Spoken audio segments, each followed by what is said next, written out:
Hello there, you're watching and listening to another ScoutCast on www.fantasyfootballscout.co.uk, and my name is Mark. My name's Granville. My name's John T.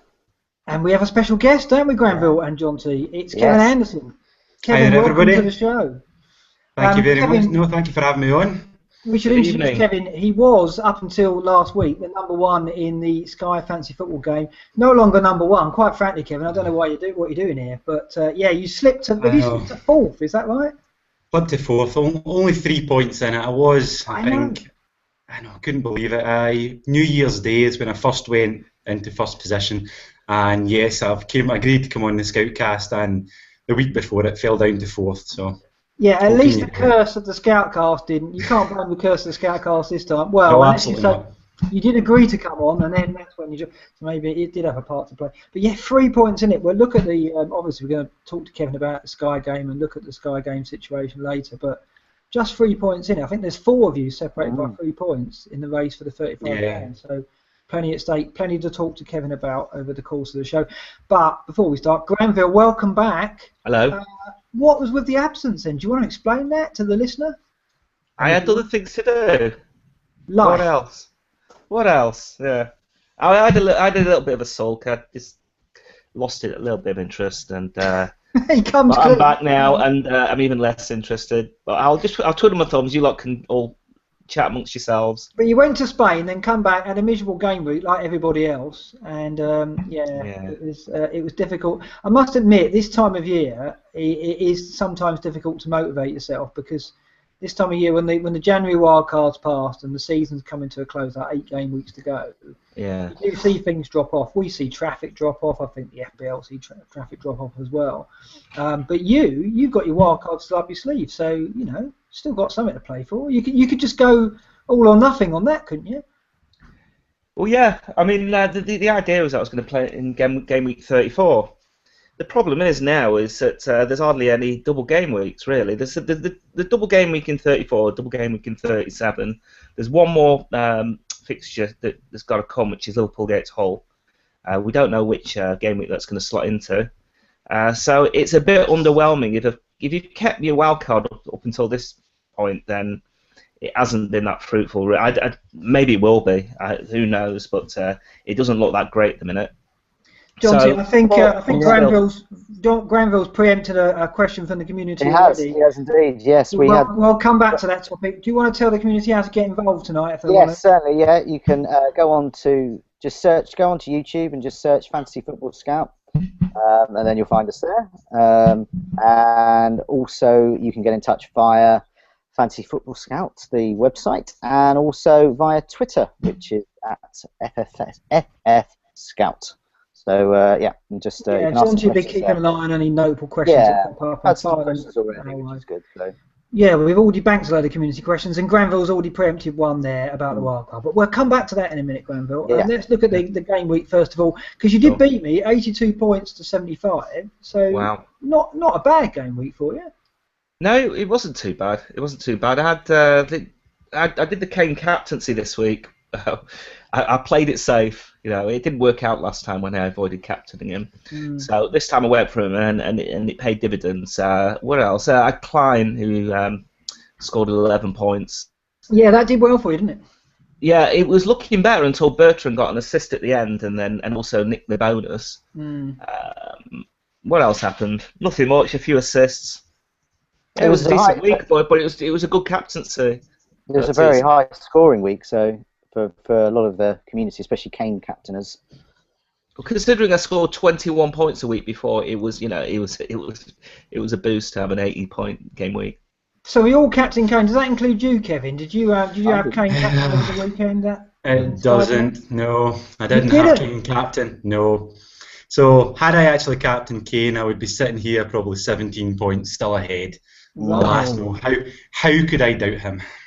Well, it's funny because John T just the week before did exactly that, didn't you? You turned your back on Kane and didn't really pay the price because Hazard came in for you to some extent. But yeah, I didn't captain Kane. I got 80 points. So I took I decided to go for Hazard. I just wanted to try. I was saying before we came on air to Granville, I basically am moving around a few hundred places over the last 15 game week, so I'm just not moving. I'm not moving up, not moving down, because I've got my differentials are kind of working one week and then not the next. So I'm just trying some more different things to go up a bit, and include some captaincy changes. I've got Kane, so it wasn't.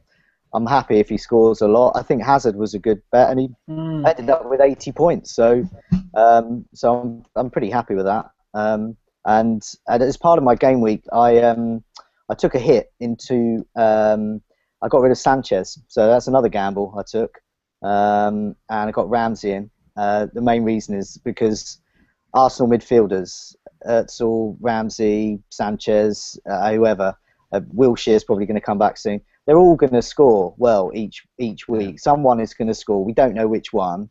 And I thought, well, I might as well get Ramsey's picking up his form.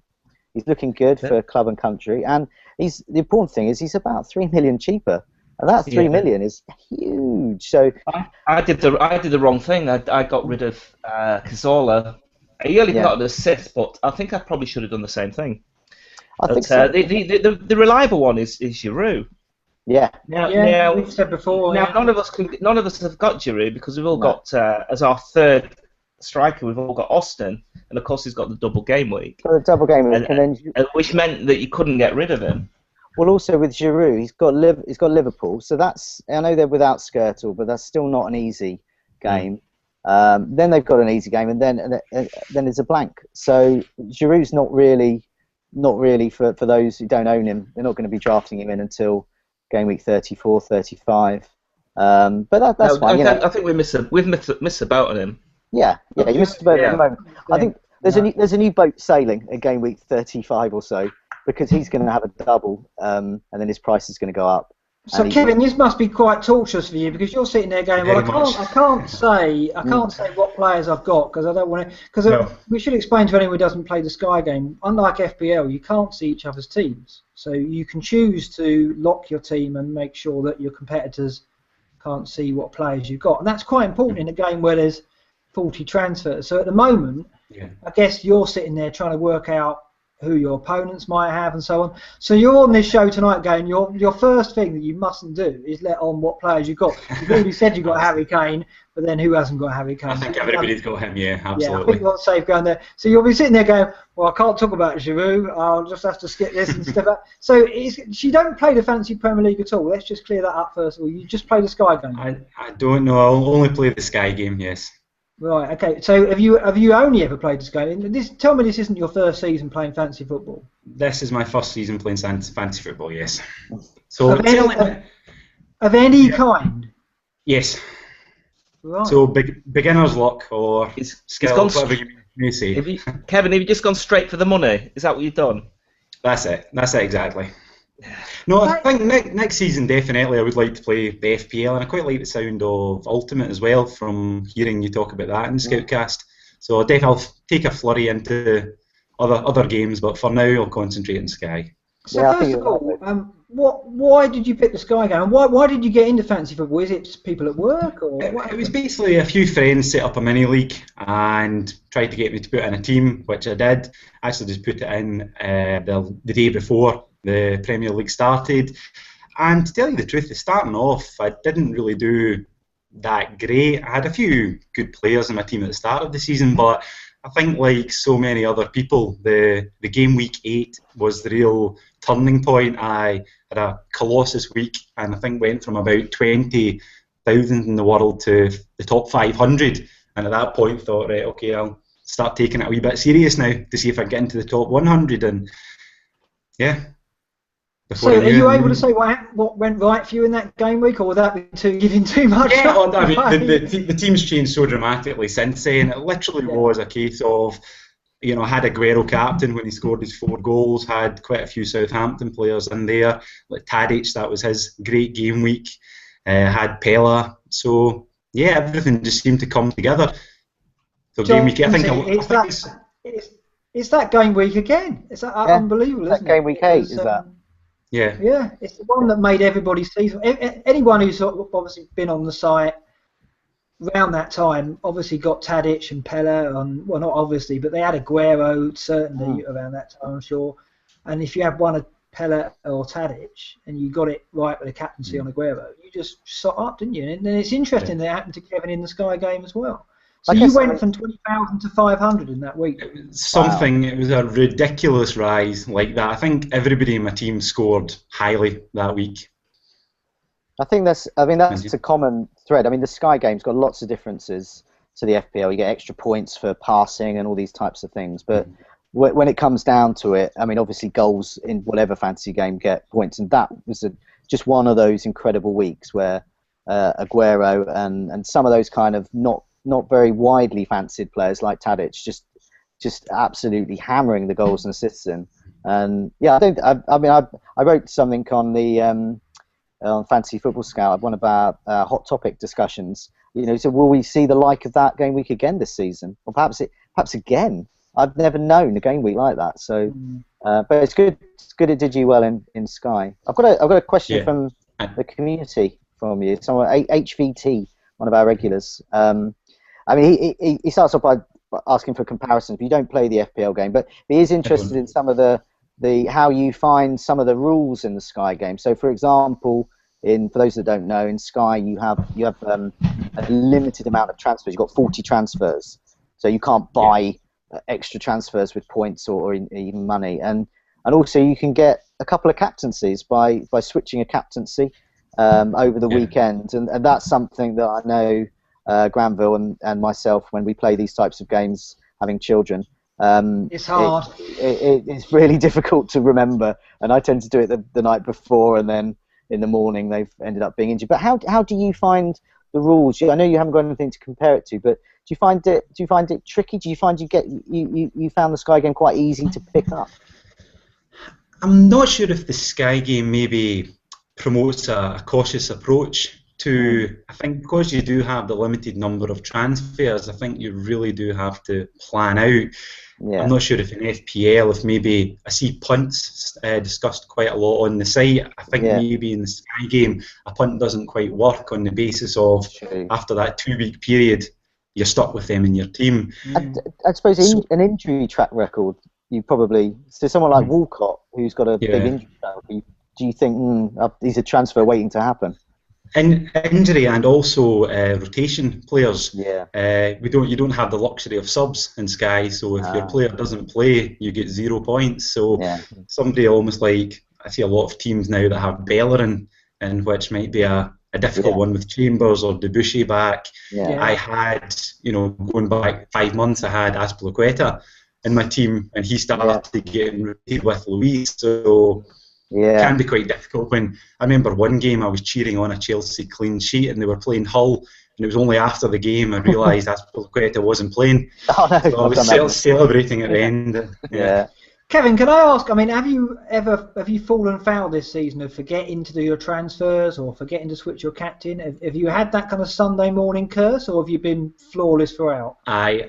I haven't actually. My planning, I think, has been good, so I've not missed any captain changes yet. Right, that's it, isn't it? See, that's it. Basically, for me, I think there's been half a dozen times where I've kind of started watching the early kickoff on a Sunday and just gone, oh no, I've forgotten to change. I've forgotten to change something in Sky, or if you start playing the Ultimate Game as well next season, Kevin, you'll find that that's a regular curve. You find that, don't you, Granville, quite a lot?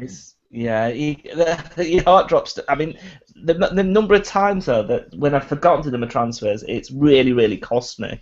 It's really cost me. Last week, like with John T, I spoke to John T a couple of times about this, and he says, well, just do your transfers on Saturday night. Forget about waiting for the team sheet. So I did that last week, and half my players didn't play. I had Zuma, I had was it Bellerin? I had Naismith. And half of them didn't play in the end, so I transferred. I got rid of players who'd scored 2 and 3 points for players who scored 0. So it's frustrating. It is frustrating, but I can't personally. I just can't be around, or I can't. I'm just not diligent enough anyway. I don't think to anymore to be able to trust myself to really. If I was up there, I mean, if I was up there in the Sky game or the Ultimate Game, I'd make it my job to really make sure that I didn't miss the transfers, but Yeah, I was- well, that's I was- I think that is actually why I quite like the sound of the Ultimate game. Maybe it is my style of playing fantasy. I think you like that because it does blend some of the elements of Sky, particularly the point scoring. But there is one difference. It's something I wanted to ask about because it's a bit of a bugbear of mine in the Sky game is that I think the defenders are almost pointless having, and so much so that my team, where I'm in the top 1,000, so nowhere near you, but a respectable rank. I've had Paddy McNair in there for the last 4 months because I prefer to get 0 than the -1s or 2s for the equivalent cheapo defender. Yeah. And I just wondered, it's something that perhaps they might change next year. But how do you fit? I mean, who's in your defence at the moment? Who have you got? Oh, can't possibly say sorry, Jonty. But Which type? I mean, are there cheap ones that don't play? I think when you look at the top 100, most teams are private, but there are a few public viewed. And when you look at defences, all the defences are Alan Hutton, who's remarkably cheap, Right. Ryan Bertrand, who's probably the one gem that's in the Sky Defenders, really cheap with the good defence. But then the rest are either a Patrick Van Alhouw, an Andrew Robertson, a Paddy McNair. So a lot of people are going for that cheap. In fact, I think with the exception of you, Mark, I think you said you've got Ivanovic in your defence. So that's probably I've had Ivanovic all season, and he's. I think that's probably the best differential in your team. I don't know what his ownership's like in Sky, but I wouldn't imagine it would be too high. Can you guys still hear me? Yeah. Yeah, it's just my Mac has completely crashed, so I've got no controls on the Hangout at all, but I can still hear you, so I hope this is still going to work. So I'm not seeing moving pictures or anything. My Mac has just crashed, but I can still hear you. So I can't see any what's going on, but so forgive me about that. Okay. I've had Ivanovic all season in the Sky game and in the Fantasy Premier League game, and he's to be honest, what's happened in the Sky game for me, I've had a template team of about 7. He's gone. Oh, he's gone. There we go. Well, okay, let's carry on. We didn't want to hear him anyway, did we? I'll tell you what we'll do. We'll carry on, and I've got some more questions. I think Mark might be coming back shortly, but I mean, in terms of what you'd sorry, on you go, Jonty. Sorry, no, I was going to ask you because one of the key things about the Sky game that a lot of our community play the FPL game, and there's no huge prize money really, but you get the prize. What is it? It's 35,000, is it the winning prize? The top prize? For the Sky game, yes, it is. The Sky game. So that's obviously huge. Sorry, Well, the interesting thing was Disable did actually say that he thought it would be £50,000 last week, so I'm not sure what league he's in. What it is if you join various leagues, you get, if you're in the top rated league and you're the chairman of the top rated league, you also get money. Right, okay. Prizes. Well, I was thinking, wondering what you would actually spend your money on. If you dared to think about winning it, and if you did, I mean, what is it? Because it's pretty life-changing, 35 grand. Yeah. Well, now that I've dropped down to 4th, I suppose I can maybe stop. The prize, the differences between 1st and 2nd and 2nd and 3rd is quite dramatic. So. Yeah. Is it like the lottery where you get where it's like millions you get all 6 numbers and 10,000 or something you get 5? Yeah, so no, I now that I'm down in 4th place, I can stop spending it in my head. Maybe if I'm a few points clear in game week 38. You don't want to think about it too much. It's like buying a house or. Do we know? Go ahead, Kevin. No, I think 3 weeks ago I was about 24 points clear, so certainly I was in a much better position at that point. Now, three points behind. Okay.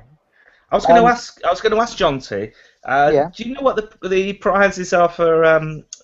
Obviously, we've got no chance. Well, certainly, I've got no chance of ever winning it. But this year, do we know what the prizes are for the FPL?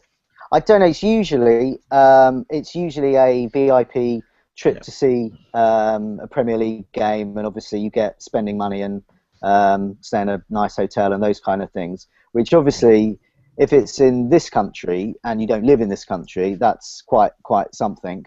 Coming to see the Premier League, like a lot of the Premier Leagues are global. So if you're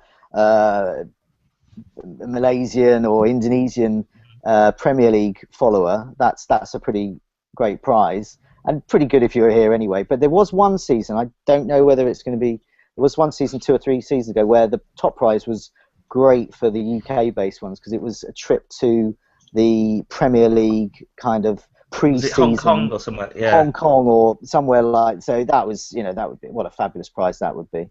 Yeah. But I think, I mean, in the absence of Mark, shall we kind of move on to some of the things like some of the regulars, like All Aboard? Yeah, we can do. And the time is perfect because Mark is back. I'm back. Mark's there you go. Hello, Matt. Brilliant. You've just joined us we're about to launch into All Aboard. And my Mac just completely crashed on me. This has been a night of just continual bugbears and problems, but I'm back for All Aboard. You need to get yourself a reliable PC. No. I'm never going back to a PC. So Kevin, you'll have to kind of bear with us because this is the transfers in the FPL game. Okay. I would imagine a lot of them would be quite similar in Sky, right? Because often those that score well. So Giroud, top one in. So people are ignoring the fact that he's got a blank and he's playing Liverpool. So 55,000 in. Charlie Austin. I still think it's understandable just because of his form. He's got go ahead. Yeah, no, he's got a good fixture before his blank. So yeah. Who's that against United? I think it's Burnley, isn't it? Oh yes, yeah. Top of my head.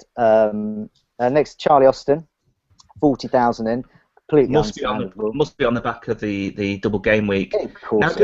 Now, I mean, we're going to talk about Charlie Austin because he's one. I mean, we've all got him anyway, so we don't really have to think about it. If you didn't have him this week, would you consider getting him? I personally would. I've got a thing about double game weeks. I like them. Even if they're a bit rubbish, like this one is. Villa and QPR, two QPR games away is pretty poor. And Villa are playing Man United, whose defence is getting better. So that's possibly, arguably, one good game for Villa. I personally would get, if I didn't have either Austin or Benteke, I would get one of them in and captain them. See, Benteke is someone I'm tempted by because he's fit again. Yeah. Belgium in the week, didn't he? And I've got Austin already. The Maverick move would be Aguero out and Benteke in. I was going to say that's something I'm considering, and I think a lot of people are. Something in terms of questions to the community. Something Inzi, one of our regulars, asked. About captaincy as well, because it's not just whether you get them in or not. If you get them in, you're going to captain them. But is this one of those weeks where you just ignore the double game week captain and you go for someone like Kane, who is, as we know, reliable? I mean, I don't know about with you in the probably won't reveal too much, Kevin, about what you're going to be doing in the Sky game. But it's the Sky game you can have multiple captains, so you can captain them all. So you can captain them all. So you can get both there. But yeah, in the FPL game, it's quite a tough choice really, because you could get just your 4 points from Austin or Benteke, and Kane could get another hat trick. I've got to ask you, Kevin, a double game week's as big a factor for you in the Sky game? Because I mean, in the FPL they're massive. Like these are the times where you think, well, I can make up ground and stuff like that. In the Sky game, whenever my experience of double game weeks, they're not such a massive factor because no one's going to redo their team just for a double game week unless it comes right at the end. Is that the case? Yeah. Is that how you feel about them? I think I mentioned earlier on regarding punts and maybe in the Sky game them not really working because you're then stuck with the player. So I think it depends if you're happy for a Charlie Austin, for example. Are you happy having him in your team till the end of the season, or would you want to waste a transfer putting him in, only then to take him back out on the future? So they're maybe not quite as important, but still, given that you can have a captain on different days of the week, if you use your transfers wisely, you certainly can maximise your captains through that. But we've got a double game week coming up in game week 37, right? So in the Sky game, that could be quite important because that's obviously right at the very end of the season, and so potentially you could save transfers for that and go all or nothing on that kind of scenario. Not that I'm not saying you have, not saying you're going to, but you know what I mean. That is a possibility, and it's possible the Liverpool game could, if they get past Blackburn, they're going to drop into game week 37 as well. That's a possibility. So all of a sudden that could be a bit of a bonanza. Is that, without giving too much away, is that at the back of your mind? Maybe. Yeah. Very cagey. An unfair question. But yeah, I mean certainly Granville's got to be thinking that. I mean, going back to the question about the wildcard, Granville, you hoping Liverpool drop in there as well? Because that's all. I'm hoping that it drops into 34. Right. Which is still a possibility. I think it's more likely it's going to. Yeah. Because that's what I was banking on. Because there's such a short game week the week before, you can set your team up just for that game week and then just switch your wild card up, for 33, without needing Liverpool and is it Liverpool and Arsenal are missing that game week? Yeah. Without needing to worry about the game week after because you got your wild card. That would be the best case scenario. Leaving it to 37 isn't ideal at all because you've only got one game week after that, and game week 38 is a lottery. Yeah. So you're just playing your wild card just for 1 week. Yeah. I think whatever. I think I'm going to play at 34 anyway, even if the Liverpool game drops into 37, because I can still set up my team correctly for that double game week anyway. Yeah. Going back to transfers in, De Gea and Fabianski are third and fourth off the back of Forster's injury. It's interesting that people are turning to De Gea. Yeah. I presume because he's a big point scorer in the rankings. It's another question from the community. Concrete has asked us about who's the better, cheaper keeper option. So you're talking Davis at Southampton or Myhill at West Brom. It's almost, and he's asking that because he's saying that is basically the choice. These are two great defences with a huge budget potential goalkeepers. And it's almost like most of the community isn't even bothering with. I mean, why would you spend De Gea's 5.9? Why would get when Myhill's 4 million? I mean, it seems crazy to get De Gea. That is strange that people have gone to that level. I mean, and even Fabianski, there's options there. There's Norton, obviously, as an option in defence. So in last game week, as well as getting Ramsey in, I also got Norton in. I finally got rid of Andre Wisdom. And I got Norton in. I mean, he's 4.3, still is, I believe.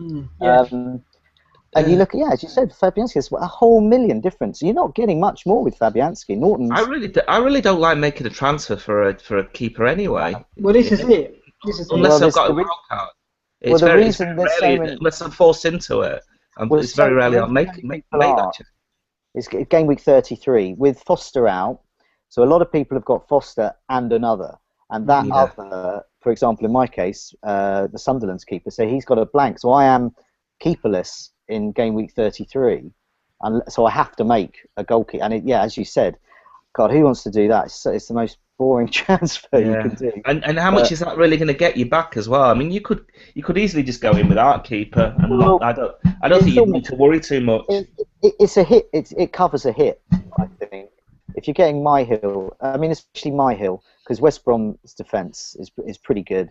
And Davis as well at Southampton. They're so cheap as well. And you've also got to factor in, so if I'm getting rid of Foster for Myhill, I'm getting 0.6 back. So if I use that 0.6 to upgrade another player, then I could make those points back.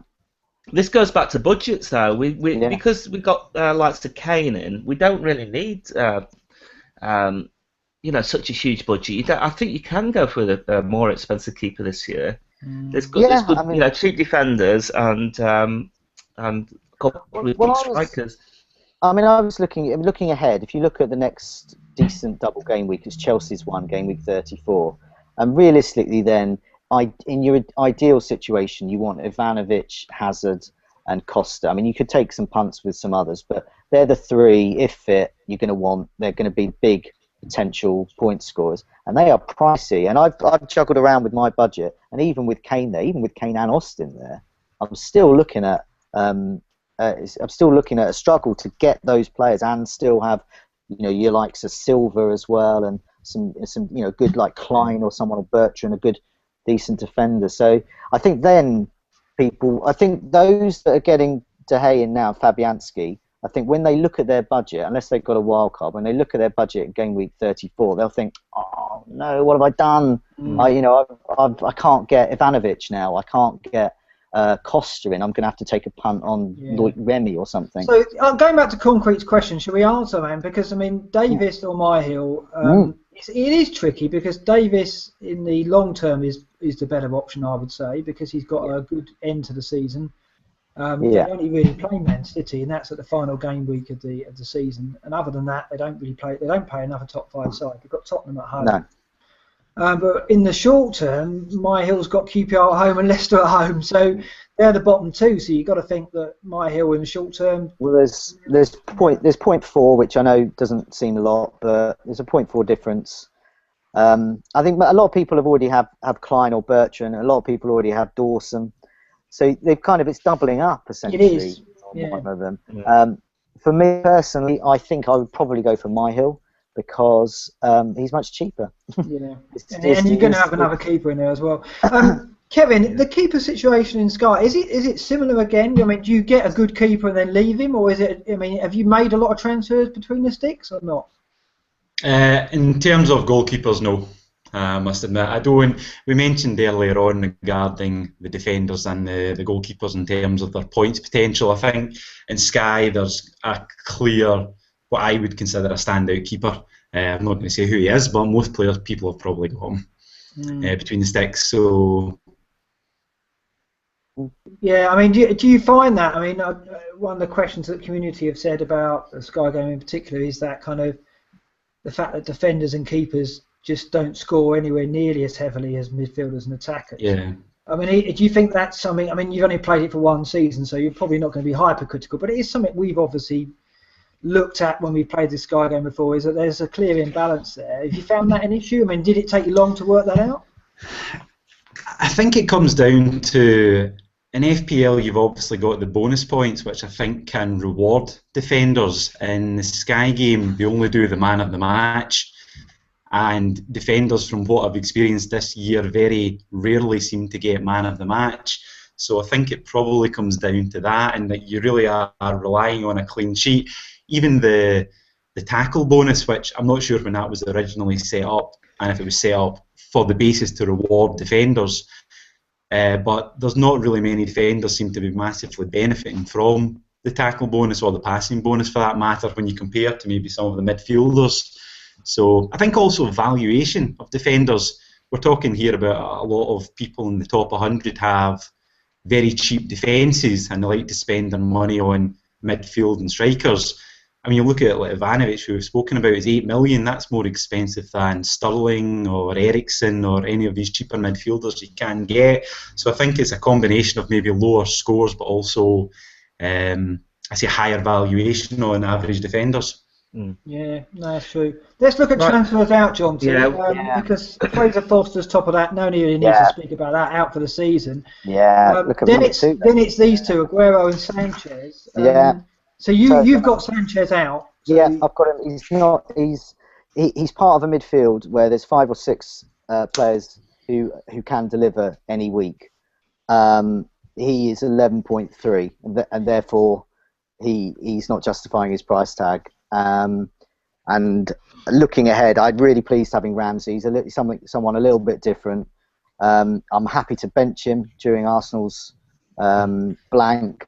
I think he's going to be a nice differential if he can stay fit for Arsenal's double game week later in the season. But I can understand. There's 30,000 people are thinking similar. They're looking at that price tag, and it's just absolutely huge. Well, it's not just that. It's the fact it's Liverpool, Burnley, then a blank, then Chelsea. So 2 difficult home games. Okay, he could run right at Burnley. The other thing with Sanchez is Wenger's come out and said he wants to rest him. So he's not going to rest him at home to Liverpool, I wouldn't have thought. But Burnley away could, it could be on the cards, couldn't it? Even though they have got the blank in 33.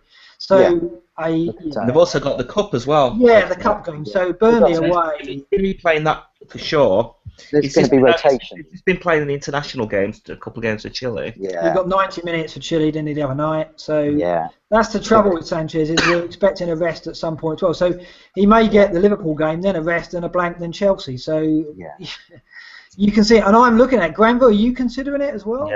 Yeah. I'm considering it this week. I'll tell you later what I think I might do. Yeah. No, okay.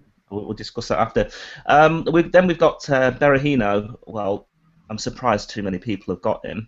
Yeah.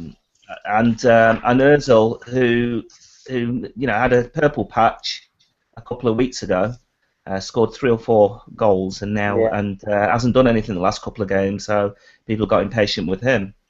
But at 9 million, I think he's good value. It's better value than Sanchez at the minute. Yeah, there was just going back to Sanchez. Something SAB, one of our regulars, asked about was shifting Sanchez to hold. It sounds like we've got good consensus there that even if you're going to keep him, you're still thinking time to go. But the other big was Aguero. We didn't mention Aguero there really. I'm an Aguero owner, and it still scares me getting rid of him. But once and it should do. But he's not justifying his price tag. Silva is mopping up the points. Boney is getting stronger and better within that Man City lineup. Part of me thinks maybe Aguero to Boney, free up a bit more cash. Yeah, that's an option. The thing is with Aguero is they've got West Ham, Villa, and QPR at home. And over the last last 7 they got last 6 they got 4 at home. So you get past the Palace and the away game, the Man United away game. But just look at the games he's blanked in the last few weeks. I know. Blanked against Leicester, he's blanked against Burnley. He's blanked in games where you'd expect him to. I captained him in that double game week, thinking that he's got Leicester at home. I think there's a chance that he'd outscore Kane. And but this Go ahead. Aguero is our worst nightmare, because fantasy football is all about playing the numbers, playing the odds. It's the same in Sky for Kevin, and the same. Look at the shots on goal. Yeah.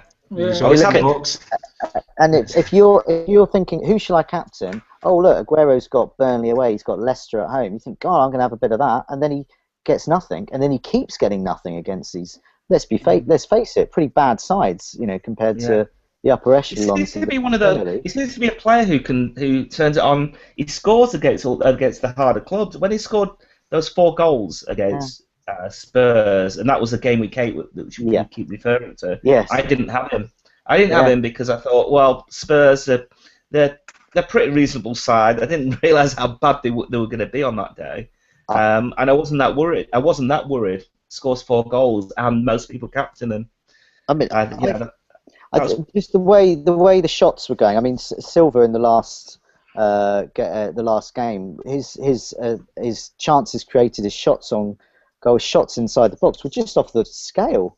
Boney was doing really well, and I'm wondering if Aguero is reverting back to his highly effective, but not great from a fantasy point of view, time with Atletico Madrid, where he was teamed up with Diego Forlan. And Forlan was mopping up the goals. He would have been the fantasy asset to get. And Aguero was the guy doing the pass to the pass, or making trouble and confusing people and doing that killer pass, so you get the few assists. I don't know, maybe it's an unknown at the moment. We don't know how Aguero and Boney are working. He's certainly playing a lot deeper with Boney in the side. That's a big change. And it'd be interesting to see if he goes with 2 up front at Palace, because he went with 2 up front at Burnley and it didn't work. So that Burnley game, though, Aguero still could have really on another day had a hat trick there. They had a penalty, which was pretty much a stonewall one denied in the last minute. Right, yeah. He missed 2 relatively easy chances, even the game against West Brom. He could have had a hat trick. The thing that would have really interested me, obviously, I think you 3 said you captain Kane. 90 seconds into the West Brom game, I watched the West Brom Man City game. 90 seconds in, given the option, would you have transferred your captaincy from Kane to Aguero? When they got the 10 men, absolutely. Yes. When I saw that happen, I was fearing the worst. I was like, well, that's it. Aguero, there's no way he can blank in this one, because City are going to run riot. And they were peppering their goal, and I was watching it. Obviously, cheering on West Brom to try and see if they could hold firm. As soon as the first goal went in, I was expecting an avalanche and Aguero to benefit, and it just didn't happen, did it? I think it just encouraged Pulis to go even more defensive, getting that man sent off. I mean, he was going to go defensive anyway and stick all the men behind the ball, but they just didn't have anything. It was a non-event. Yeah, but very frustrating for Aguero captain us. One thing I've got to ask Kevin as well is, in the FPL game, when you're getting rid of a player like Aguero or Sanchez, the big deterrent is the price drop, because you buy a player, he goes up in value, you're going to lose money. You don't have that in Sky. No. Now you don't play FPL, so you probably can't imagine how much of a deterrent that is, but it really is, because I'm looking at Sanchez now, and I'll probably lose $1 million if I get rid of him, and then I won't be able to get him back in. With Sky, you've got that freedom though to shuffle things around quite a lot. So do you find yourself trading big players in and out quite a lot? I'm not sure if the Sky game, I've already said, I think you might be a little bit more cautious, and with the limited transfers you have to plan your moves out. With, for example, I mean, Kane is a perfect example. That he is 6.7, I think, in Sky, which is a ridiculous, valuation for what he's returning. And I think in FPL, his price is starting to go up a little bit and reflect maybe his true value. Maybe not anywhere near his true value, but certainly a lot higher. Was it 4.7? I think I remember he started at. He started on 4.5, I think, didn't he? No, he was 5, and he went down to 4.8. So I'm not too sure. From not playing FPL, I'm not sure if the price change or lack of price change is a deterrent or is a good thing. So I think I would probably like to see a little bit of price change. I think maybe having no price changes does maybe encourage a template team. When you have cheaper options, people are more likely to get them because they'll free up space for the big hitters. No, sure. But I mean, that's the big thing for me. I mean, I've got Aguero and Sanchez, and it's like I fear getting rid, because I know that if they do start scoring again, and Aguero's got those 4 home games to end on, Sanchez has got that double game week, I'm probably not going to be able to get them back in. So I think with Sanchez, I think there's less risk because there's so many options in Arsenal's midfield to replace him. So you can get a pretty much like for like in terms of points potential, and then you've got Giroud as well. And with Man City, it's slightly different because Silva's the main attraction there. Now, I mean, I personally have Silva, so my fear of getting rid of Aguero whilst it's still there is slightly lessened, because I know if Man City run riot, then even if Aguero scores 3 or 4 goals, I know Silva's going to be involved somewhere.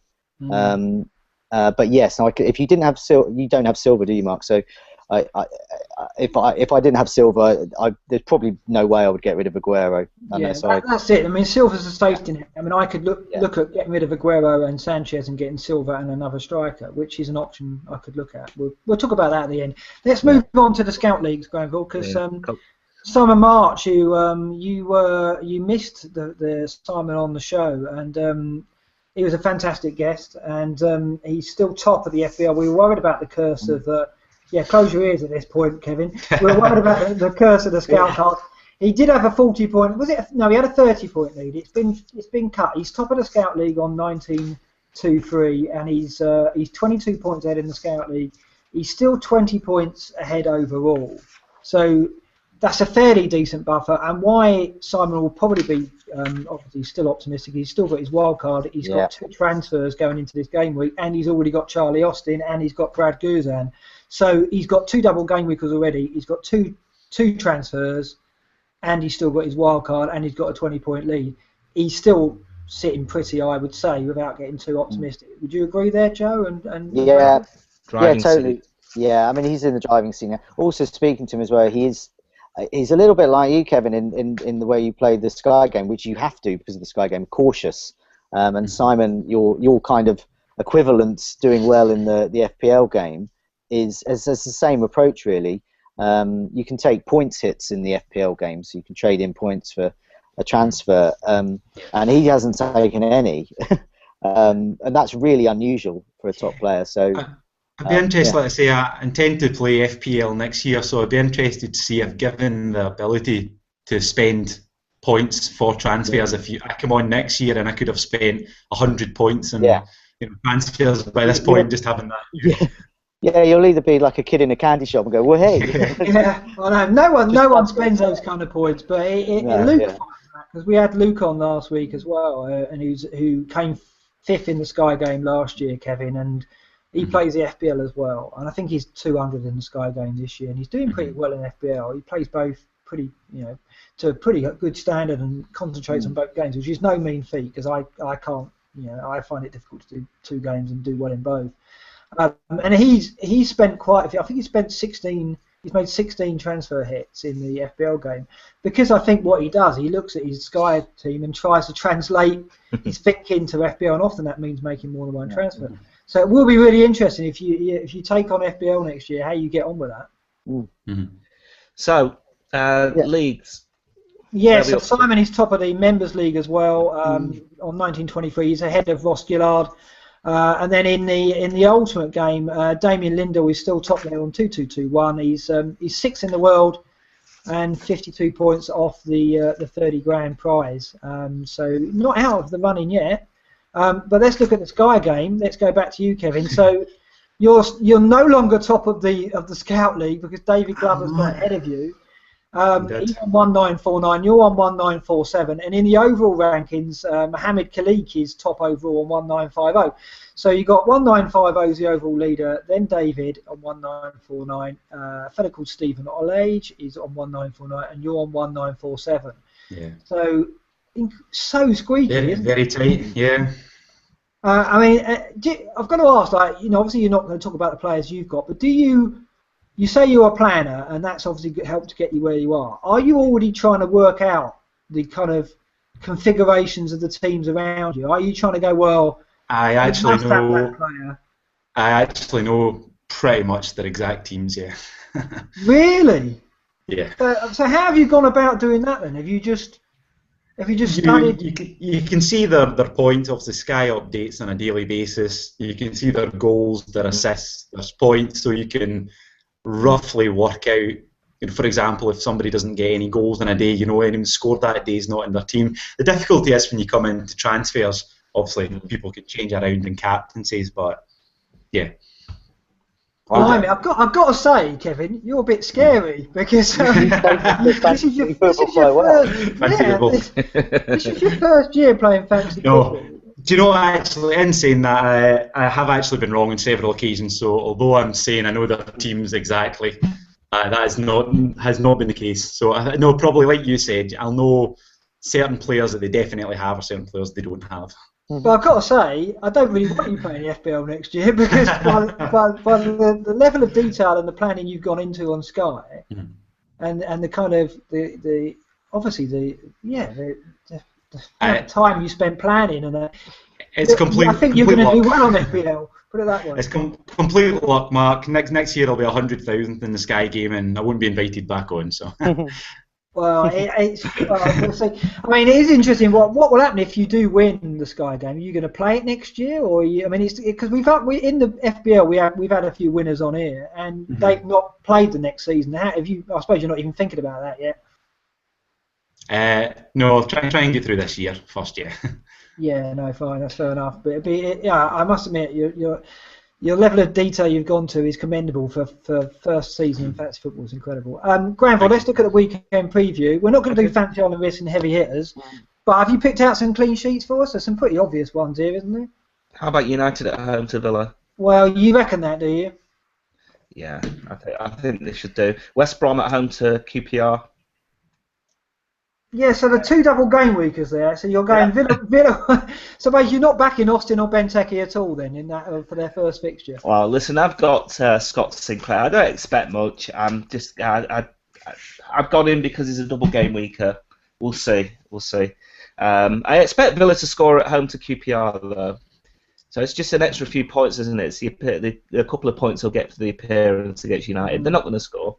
And the other game I've gone for is Chelsea at home to Stoke.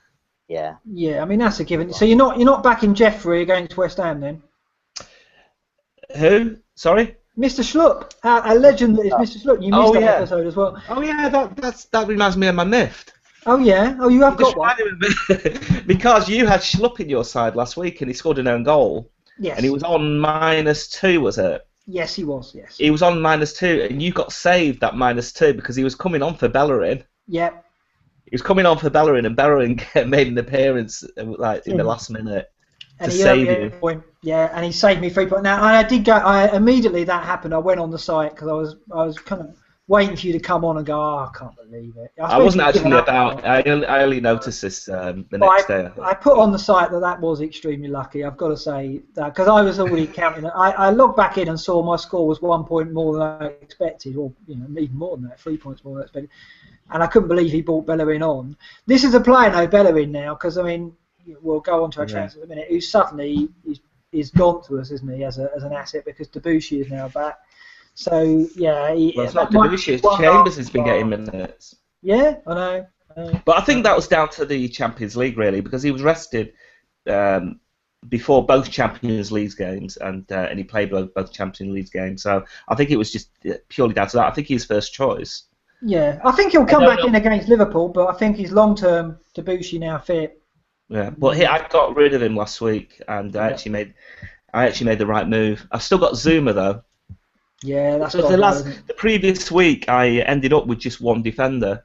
I mean, all the gambles that I went with all those cheap defenders like Zuma and Bellerin and Jenkinson, who wasn't playing because he was ineligible to play against Arsenal. It really came back to bite me. You should have played with Jeffrey. Just go straight in for Schlupp. Problem solved. You watched West Ham this weekend. John T, before we move on to our transfers for this week, is there any remaining questions in the community there? Yeah, we've got a few others. So, this is from Al Magico about looking at this double game week coming with Villa and QPR. I mean, in the great history of double game weeks, it's really down there with probably amongst the worst. So he's actually wondering, should we actually? Is it actually worth getting any transfers? Is it worth getting any? If you don't have any Villa QPR, or you maybe have just one, is it worth getting them in, taking a punt, or is it, or just saving it and preparing for game week 33 and 34? The thing is, I can't resist a double game week, so I've got Charlie Austin now, and I've got 2 transfers, so I'm looking at it going, well, I'm definitely going to spend 1 on another double game week, I think, and I'm tempted to do 2, just because I just love double game weeks, and I love it's like a real gamble, isn't it? Because what happens to you in game week 33? Because presumably you've got Arsenal players and all those other players that it's a good point because they're playing the double game week. The reason why they're playing the double game week is because they've got a blank in 33. Yeah, it's only a double game week. You can have trouble getting rid of them. Yeah, I know I shouldn't do, but it's just so tempting, isn't it? I feel like Benteke, I'm looking at it and I'm going, well, that could be a real masterstroke, but I want to get rid of him straight away if I do that. So I don't think I am going to spend both my transfers. I think I am going to just spend the 1 because I have to do 1 because I've got 2, so I've got to do 1 otherwise it's wasted. And earlier in the season, I wasted that situation. Granville never forgave me and thinks it's hilarious that I did that, so I'm not going to do that again. No. I think it's interesting looking at what Simon March did. He brought Gerzan in last week. They had the home game against Swansea, and he didn't keep a clean sheet. It was close. But then he's got Guzan for the double game week now, and actually he could do really well for him. Double game week goalkeepers are quite good because obviously you get those double save points. They can rack up a good 8, 9, 10 points without doing much really, apart from saves. But once again, as Scramble pointed out, you're getting Guzan in. He doesn't play game week 33, and if your other goalkeepers, Pantilimon or if you've got Foster or another non-player, then you're a bit stuffed really. So yeah, you have to think that in mind. But the other thing you got to think about is that you're never going to captain a goalkeeper, are you? Not really. So and often the double game week is a player you're going to captain unless you've already got them. Charlie Austin is a risk. He's a risk to captain. Yeah. Because of his fixtures aren't that great. I mean, against both of them away, are they? Both of them away. Both away, West Brom Villa. I'm just not sure at all. But my other choice is I've got a Villa player, Scott Sinclair. Is he captaincy material? No, not really. It's tricky. It's tricky. And then you look to someone like Benteke. Well, for us, we've got a problem because the only option is to sell Aguero for him. That sounds like a mad move. Well, we've got. Yeah. I mean, I was saying there's another question here from the Colonel about the double game week coming up, and he wonders if the international break may favour the more unfancied players that typify QPR and Villa, and I think he might have a point because traditionally, I mean, apart from game week 8, we talk about a lot, but most of the time they're really hard to predict. The game weeks back after an international, there's always. I mean, I've pretty much never had an international game after an international break where I haven't had to call on at least one, maybe two members of my bench, and I can see some changes there. And it could be right. Charlie Austin's not playing this week in international. He'll be playing some defenders who are. Maybe. I mean, Benteke, I don't know. I mean, he's got the same thing. He's playing international, so he's got the same potential fatigue issues. But I don't know. It's a tough one. I mean, is there any hope for these? I think more of an issue there with Villa, Man United, is Sherwood's got to go on the attack. I think, and it's going to be an interesting game because United will be confident. I mean, they're playing effective stuff. I wouldn't say they're playing good stuff, but Fellaini is making a difference for them and. I think it'd be an attacking game. I think Villa can score. They've got pace on the break. I think they've got the weapons to cover United. I think Benteke could come away with a goal there. And then they've got QPR at home, and who knows. So as for QPR at West Brom, I just think West Brom can smother them. That's the only thing. I mean, there could be that factor. But West Brom players, a lot of those aren't on international duty. I think Austin has a good chance of at least a goal. I think he's quite a safe captaincy choice. Well, he's the safest of all the choices. I don't think spectacular, but I think I mean, Mark says if Benteke can get anything, even just a few points out of the Man U game against QPR are so bad away. Yeah. When I was watching the Palace game, I was talking on the site about how. About real football and fantasy football, and this was one of those classic equations where I walked into a bar and the match was halfway through, and my first question when I saw the score was 3-0 at that time to Palace was who got the assists, and the guy next to me actually told me. He knew, did he? And he knew. And I said, so who's gone off? And he said, Punch. I went, I've got him in my fantasy. He went off before 60 minutes. See, that's the thing. If you go into any bar and you say to someone who got the assist, they look at you and go, I know. They'll either look at you and tell you who it is because they play fancy football, or they look at you and go, why do you care who got the assist? Yeah. But that's a classic one. Yeah, but that's So anyway. Any last questions there, John, before we move I think we pretty much covered most of the things. There was only one thing I just wanted to quickly mention. There is the group Fantasy Football Scout UEFA. They organise group competitions. They've got one at the moment based loosely around cricket.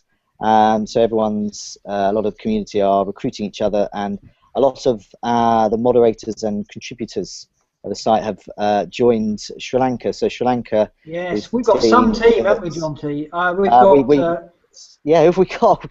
We've got Simon March, the current number one, and we've got Tom Venley, the current champion. Yeah. So basically, we should just sit back and let them do the business, shouldn't we? Yeah. So totally. So we're the team to beat more because people will enjoy beating us more rather than the personnel. So I just wanted to mention that. John T, so what was that, Granville? I think I'm in Team India. I hadn't checked. I was invited and I said yes. I'll join. Well, you missed the boat on Sri Lanka there. You couldn't get in. We're the glamour side, but never mind, Granville. Never mind. Yeah. John T, do you want to talk about Dusa, because there's been some good news on that, and I've got some news from my Mondevolt situation.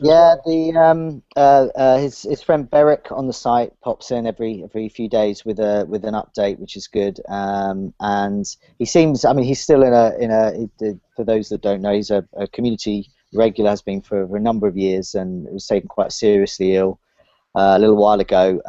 But each update is getting more and more positive. I believe he's moved hospitals to a kind of less intensive, but still in a critical condition. But he's getting better, which sounds good, and obviously we wish him all the best and a speedy recovery. And yes, you had some news. Well, a couple of pieces of news. I mean, obviously, I don't know if you saw, but Simon March has actually come out and said if he wins the FPL, he's going to try and donate his prize to Douzra and his family, which is an incredible thing to put out there. I mean, I hope he's able to do that if he goes ahead and wins it. And we can't match that really, but what I can say is that Mondigal, because we won the match ball with Mondigal a couple of weeks ago for Douzra, and I let them know that I want the ball sent to Douzra's family. They responded and wanted to find out more about this situation, and what they've done, they've launched a game this week for this weekend, in which someone can win a West Ham signed shirt and a match ball, and they can also win tickets for West Ham's last match of the season, which they can keep themselves or they can donate to Douzra. But what I will say is that Mondigal is £5 to enter, and Mondigal are going to put all the proceeds from the tournament to Douzra, either to Douzra's family or to a charity of Douzra's choice. So we'll be putting a link up tomorrow to that game, and anyone who enters and pays £5 and tries to win the West Ham stuff for themselves or for Douzra, that money will be going to Douzra's family, and also on Fantasy Football Scout we'll match whatever that money is, and we'll double it as well. So just to give Douzra's family a nice bit of money to help him through his recovery, because it's so great to hear he's back on the road to recovery, and we want to do all we can to help him because he's been such a treasure on the community for so long. So that's so thoughtful. Yeah, honestly, it's just so nice. It's so nice. Yeah, it has been good the way the whole community has rallied round, and every time Beric comes on, the reaction is just it's really heartwarming, and we'll be so glad. His first comment when he comes back is going to be probably the most upvoted comment on the site in the history of the site, I would have said. I'd wager. Yeah, it will be. Yeah, we'll definitely. He's got to think carefully. He's going to have to think carefully about what he puts the first comment there. I want a Mark Noble hat trick for him. Okay, should we end the ScoutCast on our transfers this week? Obviously, Kevin, I'm allowing you to abstain from this moment in time, but you can pass comment on our transfers if you like. John T, what are you up to? Have you got one transfer or two? I got one. The bold move would be Aguero out for Benteke. I will probably chicken out of that. The other two moves are planning ahead type moves. One is Koscielny out for Ivanovic, and that all depends on whether I think Koscielny will concede to Liverpool. Do I think Liverpool will score? Ivanovic is a player I want for the duration. I can afford him. I can just do that swap. I think that is the likely move. Another one is I'm a Foster owner and a Pantilimon owner, so I have no goalkeeper in game week 33. So my hill in for Foster is a fairly easy one. I actually think Pantilimon, though, this week against Newcastle, I was quite impressed with. It sounds like a bit of a misnomer to be impressed by Sunderland at the moment. I was actually quite impressed with them against West Ham in terms of their defence. He's clearly worked on them with that. I think they're going to be a little bit tougher to beat now. I think he's going to try and win ugly. I think Newcastle, yes, they put up a good second half against Arsenal at home, but I think away from home, I think they're still lacking in attack. I'm quite happy to play Pantilimon. I think will get save points, and I think he'll do well. So yeah, that's my decision. So nothing dramatic, and I'm probably going to shy away. Keep Austin is what I've got for the double game week. I don't want any more. Granville, what about yourself? Surely you've got to roll the dice, haven't you? Isn't nothing at stake now. Well, I've got two double game weekers in. I'm not going to get another one. And I've got. I need to get rid of. I've still got Sanchez, so I don't think I can hold him through the game week 33. I'm not sure. I might be able to, but I'm looking at United's upturning form and looking at my team and going, I haven't had a United player in my team since I had Di Maria in my side for a week, and I got rid of him in disgust. And that was the last United player I had in, which is quite unusual for me. I normally have at least one in. And so I'm looking at Fellaini and looking at Mata. Fellaini's a cheaper option, and I think I think he's an excellent choice, to be honest with you. I think Mata is one is on everybody's lips because he scored brace against Liverpool. But Fellaini, in the position he's playing, position he gets into, I think he'd be a good shout. Yeah, no, absolutely. Looking at both of them, I'm not. It depends who I transfer out. I must admit, Sanchez to Fellaini is an option I'm looking at. I've got 2 transfers, and I should really save them. And the kind of the Ray Wilkins move would be to get rid of Bellerin and get Carl Norton in, which would be the dullest move ever in a double game week with 2 transfers, and I go and do a family like that. But that is the most sensible thing to do, and it's probably the thing I'll end up doing, because Swansea's fixtures are strong. Bellerin's going to be outside very soon, I would have said. And he's got the blank as well to come. So yeah, I probably will do that. I've got Austin already, and I'm, just by having Jeffrey Schlupp in my team, I'm being maverick. So I'll probably play him against West Ham. But I must admit, Benteke and Fellaini are very, very tempting. The Benteke, getting him in and captaining him. I just hope I don't regret it if I don't do that, because I think he could do well against QPR. So I'm a little bit worried. Kevin, from any of that, what kind of outlandish talk that we've heard and some dullard talk there, do you think I should play safe, or do you think I should just roll the dice on Benteke? Benteke, who are the Aston Villa fixtures again? QPR, and then They go to United, then they're at home to United, then they're home to QPR. So it's that QPR game. Yeah. Yeah, it's I do remember a long time ago captaining Lukaku against QPR and getting nothing, or getting a very fortuitous assist in that, but nothing. So I see your dilemma. Yeah, I think all Lukaku's assists are fortuitous. It's a running theme with him. Absolutely.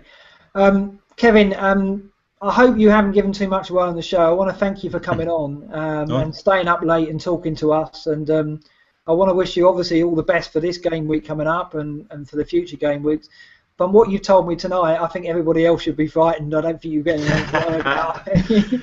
No. I think you've got it well planned. And for all I know, though, everyone in the top 10 is sitting there with masses of spreadsheets and charts on the wall and stuff like that. So, not quite as bad as that. I imagine, though, you're leaving this Scoutcast and you'll retreat to your war room, which will basically have a profile of everyone in the top 10 with their with graphs and maps and stuff like that. It'll be. Nope, I'm going straight to bed. Okay, fair enough. Just let me speculate and imagine that, though, Kevin. Let me have my moment. But thanks very much for joining us, and we'll be watching. Thank you for having me on.